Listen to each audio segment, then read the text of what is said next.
Даже в Дагестане анекдот такой: лезгины травоядные. Значит, сегодня все научились готовить, а так травы назывались лезгинскими травами. Лезгины используют травы и в медицине, и в пище, в кулинарии, и в санитарии. Очень много, да, аспектов использования этих трав и много названий. Вот только в одну пищу около 500 названий трав, которые используются в пище. Вот, афарар называется у нас, значит, внутри зелень, и в печи, в особой печи готовят. Вот приедете в Лезгистан, я вам афарар угощу. А в чем вы особо гордитесь, как лезгин? Лезгины не горделивый народ, не гордецы, но, в принципе, у нас есть чем гордиться. У нас лезгины любят науку, лезгины очень хорошие спортсмены, лезгины ведут здоровый образ жизни, у лезгин прекрасная земля. Древние писали: сунешь палку, и ветви дает. Значит, можно обрабатывать эту землю. А есть какая-то изюминка, где вы бы сказали, вот это абсолютная изюминка лезгина? Изюминка лезгин – это, значит, наша кулинария, которая имеет сезонные даже блюда. Каждый сезон свои блюда. Это наши древние ковровые изделия. Это что, допустим? Допустим, есть такой этот хашиль, да, связанное, значит, хаш – это крест. Когда крещение принимали в мороз, окунались в холодную воду, после нужно было такое, значит, питательное что-то, да. Вот это с тутовым медом и маслом, вот это готовилось из муки, тесто такое вареное, ее ели, допустим. Вот это называется хашил, то есть к хашу, к крестам. Вот очень много таких, допустим, чуйк, это тоже зимнее. Это, а вот дауга из кислого молока с, значит, зеленью, это летние блюда. Есть вот много вот таких сезонных блюд, которых я не наблюдал у других народов, вот таких сезонных блюд. Вы считаете, что это есть такая изюминка? Давайте посмотрим, у нас один сюжет как раз о кухне.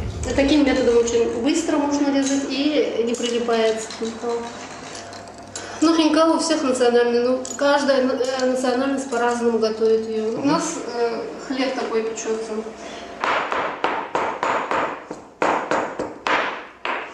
Это все закидываем с черемшой. Она такая вкуснятина, я ее люблю. Я вам скажу, по сравнению с тем, что мы едим, это по мере, как они, соответственно, и так и работали. Вот мне вот рассказывал мой отец, уходя утром рано на сенокос, с собой брали 16 таких лавашей, пол туши барана, топленое масло, 3-литровый баллон, сыр и кислое молоко. 2 человека. И к вечеру они приходили голодными. У нас есть бергант, называется, значит, полная туша барана, готовится в тандыре. Вот. Потом, значит, есть селема, называется, из пророщенной пшеницы, делают как халва, ну, из зелени пшеницы. А с других, вот чуть пророщенных зерен, их немножко сушат, потом измельчают, и из них делают тач, напиток такой кисловато-сладостный. Это чисто лезгинские блюда. Это без алкоголя? Вот. Безалкогольные. Алкоголь, лезгины, только виноград. Оттуда делают такав, там другие напитки, которые соки, это хорошие вина тоже делают. Вот этими можно... Одних только названий хлебов у лезгин более 100 названий хлебов. Вот вы спрашивали, чем еще можно гордиться. У лезгин более 3000-летний эпос Шарвели. Шарвели это кто? Это персонаж такой? Шарвели – это персонаж одноименного эпоса Шарвели. У лезгин древний героический эпос вот, Шарвели. Судя по названию, по имени, Шар по-лезгински царь, Вили – это имя царя. Видимо, когда-то в древности этот царь прославился тем, что изгнал захватчиков, объединил лезгинские земли, и он легендизировался, как говорится, произошла как в народе, он превратилось это все в легенду. Кстати, Дербент упоминается в эпосе Шарвели. Город Дербент упоминается в Шарвели. Более того, Дербент упоминается в Библии. Дербент упоминается в Коране. Вот такой древний город. Вот чем можно гордиться дербентцам. Ну вот вы рассказывали о том, что есть очень много блюд, но если очень много блюд, значит, есть и традиции тоже сидеть за стол, и это, значит, семейные традиции. Есть, я вам предлагаю посмотреть как раз на тему «Семья» у лезгин. Я учился, поступил на первый курс факультет советской торговли. Тогда был Всесоюзный заочный институт советской торговли. В Москве филиал в Махачкале был. Но в те годы мы иностранный язык в селении не проходили. И получилось так, мне надо было контрольную помочь, но я как-то старался делать, и тогда мне нужна была помощь. А мать приехала в селение, моя говорит, ты уже там взрослый, надо будет там жену найти, невесту и так далее, и так далее. И наш друг, покойный старше меня, преподаватель университета, мы его называли Гамзат Малим. Малим – это учитель, да. И мы с ним пошли домой, вот, к моей супруге, да. И он мне говорит, вот, говорит, две девушки выходят, говорит, я эту контрольную тоже взял, две девушки, говорит, выходят, говорит, какая тебе нравится? А я такой стеснительный, вообще далекий был от этих вопросов. Я говорю, мне все равно. И получилось так, что когда мы маме рассказали, отец тоже был в Махачкале, маме рассказали, и выясняется, что на следующий день уже пошли кольцо одели. Вот этого слова матери достаточно было. По сей день помню черный ларец духи, который они принесли, лоток один и колечко. Я не знаю, то ли это глаз судьбы был или что, или наитие свыше, что было, не знаю. Но, в общем-то, я раз сходу сказала «да». Даже мама испугалась, сказала, ну, мы же их не знаем, говорит, ты же его не знаешь, ты совершенно не знаешь человека. Я говорю, не знаю, вот, да и все.